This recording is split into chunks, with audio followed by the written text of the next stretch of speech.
Despite being one of the world's most populated cities, London has more green spaces open to the public than any other metropolis on Earth. Our green journey across the capital begins in London's largest Royal Park, which will feature in the Olympic Road Race and time trial cycling events.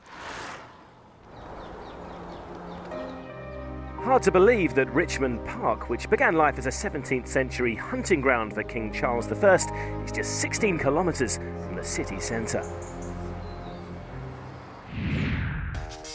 Travelling east from here across the capital towards the Olympic Park, visitors and locals can add to London's 500,000 cycle journeys made per day by making use of the new cycle superhighways running into the city centre from every direction.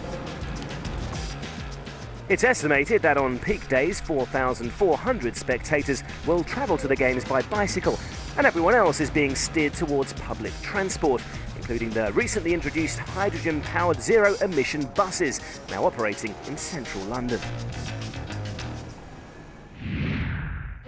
But it's not just the authorities who are taking up the green challenge. Fortnum & Mason, established in 1707 and one of the United Kingdom's most famous department stores, now has beehives on its roof, producing honey from bees feeding in the gardens of Buckingham Palace and the city's parks, and at the same time reducing the store's carbon footprint. We get a lot of people visiting the beehives to see how it's done. A lot of people who actually want to put beehives on their own roofs. There's a lot of roofs around here where you can put beehives.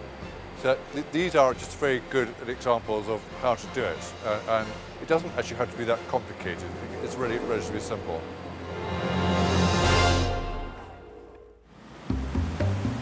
Many Londoners and visitors use taxis to get around, of course, and private companies have already introduced hybrid cars to meet the growing demand for more environmentally friendly transport. With the Olympic Games as a catalyst, the Mayor's office has also pledged £1 million to help reduce carbon emissions from the city's iconic black cabs. From Fortnum & Mason, a short hybrid taxi journey will enable you to stroll along the London Canal network, now linked all the way out to the Olympic Park in the East End. It's a fair walk, so you'll need to take some fuel on board. Traditional English pubs are high on the agenda for most London visitors, and it's in this area you'll find the UK's only fully certified organic pub, serving responsibly sourced food using only seasonal ingredients. The owner has received an MBE from the Queen for her services to the organic pub trade. We're the only gastropub in the world that's certified by the Soil Association. We also have a fish policy that's approved by the Marine Conservation Society, which was also the first in Britain. The Soil Association means that everything we stock here is organic and it has full traceability. From here, it's a short hop to the Arcola, on a mission to become the world's first carbon-neutral theatre. Here, it's not just bottles that are recycled, all the stage sets are from previous performances, the toilets are spares from a building development at Canary Wharf, and the insulation is fashioned from unused materials from the Olympic Park site in Stratford. Just through the window in the fireglass there, you can probably see the insulation, so it's about 4 inches of insulation. That's come from the Olympics, so they probably buy big sheets like this. We've got all the 6-inch strips, and we just pile 6-inch strips of insulation. Far better insulation than we could ever afford, and actually gives you soundproofing.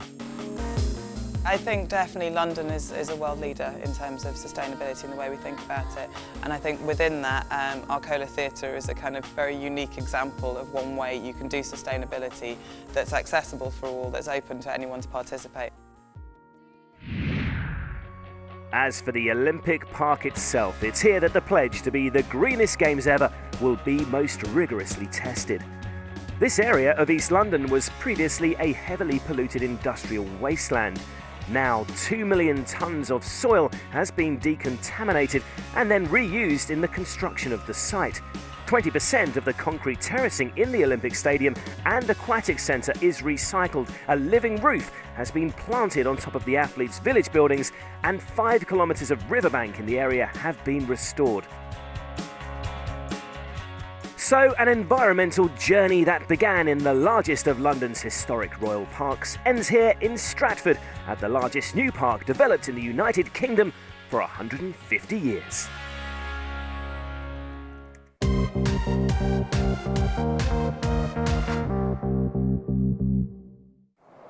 Education to inspire future generations is the only way to safeguard the future of the United Kingdom's green spaces. The world-famous Kew Gardens plays a pivotal role in cultivating that knowledge. I think green space in any city is extremely important. The more green space, the happier the people, the more relaxed the people, and the more they can enjoy the city. I think it's vitally important that we educate as many people as possible about the role that plants play in the world, and in particular the role that Kew plays with plants around the world. You know, without plants, we can't survive. We need plants, and you know, all these plants around here are fine for people to look at and for us to work on.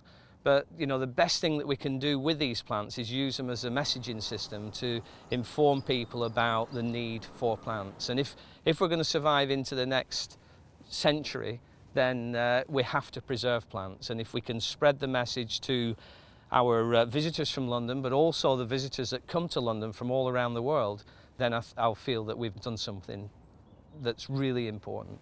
A sustainable existence is also vital at grassroots level.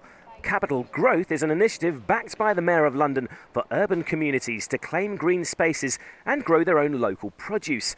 The rest of the United Kingdom's urban centres are watching with interest.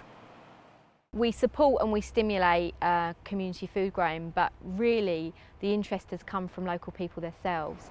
Growing food in London means that you're reducing food miles. We have inspired other people, and there are lots of other cities that are doing similar urban agriculture projects, but I think the scale of what Capital Growth is trying to achieve, we're working in every London borough, we work with every sort of organisation. We're very inclusive in what we're trying to do because we believe that everybody in London can be part of this solution.